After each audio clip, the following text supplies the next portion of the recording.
Hello everyone, and welcome to Kevin's Seventh Heaven. Today I want to talk to you about one of my favorite singer-songwriters, Peter Mayer of Minnesota. I say of Minnesota because the poor guy gets overshadowed by one of the guitarists from Jimmy Buffett's Coral Reefer Band. The best source for finding this Peter Mayer is www.petermayer.net. Links to where to find him will be in the description. I think there is no better way to describe him than the bio he has on his website, so I'm going to plagiarize that now. Minnesota's Peter Mayer has been singing and songwriting full-time for over 20 years, performing in venues across the United States and beyond. He writes songs for a small planet, songs about interconnectedness and the human journey, songs about life on Earth and the mysterious and wondrous fact of our existence. He also writes songs about dress hats, pumpkins and pajamas, and other important stuff.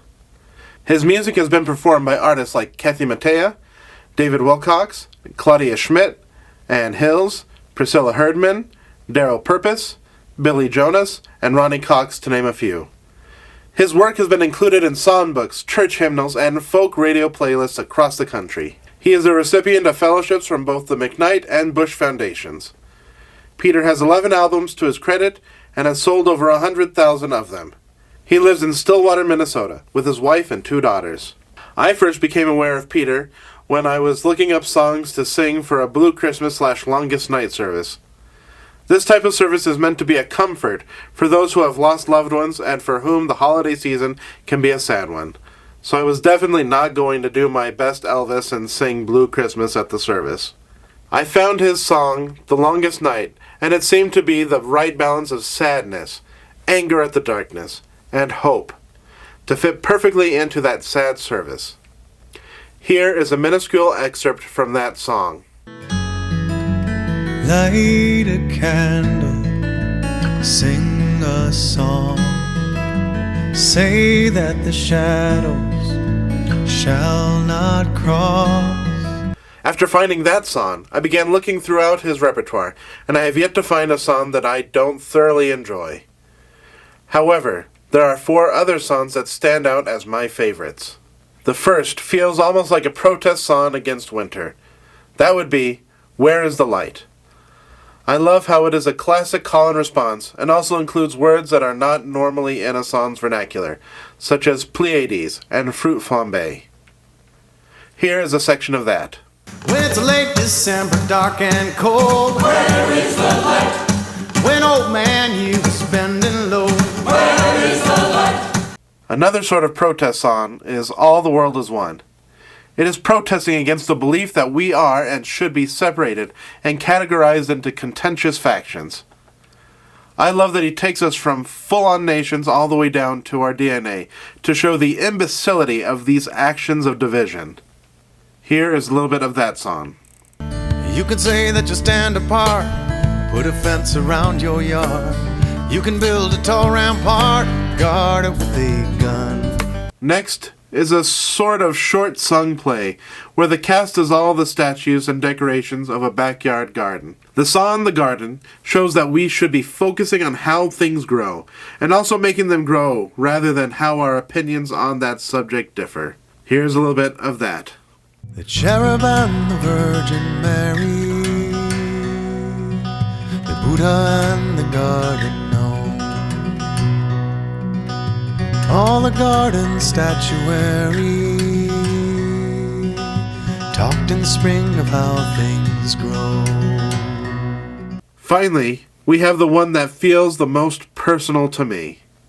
I am half Japanese, and I have never felt more encapsulated by a song than in Japanese Bowl. It feels like a song that I would have written if the ability came to me, and when I have performed it in church, people have asked me if I wrote it. I have always pointed them to Peter, as I cannot say enough good things about him. Japanese Bowl explores the Japanese art form of kintsugi as a metaphor for how broken and mistake-ridden we can feel, and how much more valuable we become if those mistakes are fixed through the gold of learning and forgiveness of our past selves. Here is at least a part of the opening verse of Japanese Bowl.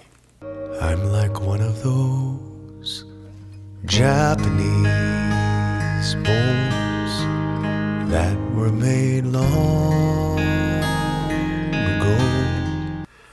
I think Peter's voice is so important to how we are developing as a culture. He is a check on the materialism and division that have become such a foundation to our society. I hope I have convinced you to give him a listen. Buy some albums. Go see a show if he is in your area. It will definitely be worth it and make your world that much better. Any of his websites and socials will be in the description. He can be found on all the major streaming music platforms as well. This video will end with a few 5-second clips that show the various sides of Peter, especially the funny side. Thanks for listening about and supporting Peter Mayer. Please like, comment on, and share this video. Also, please subscribe to Kevin's Seventh Heaven on YouTube and set that notification bell to all.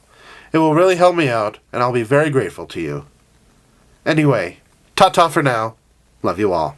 Life was good in my neighborhood, with Mother Nature safely quarantined.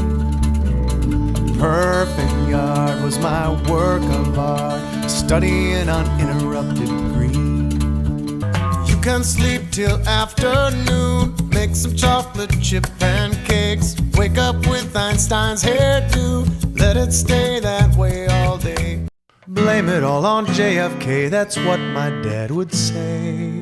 He never wore a hat, and so that fashion went away.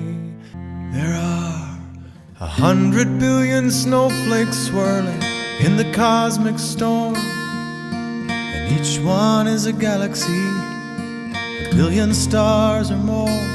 When I was a boy, each week on Sunday we would go to church and pay attention to the priest. He would read the holy word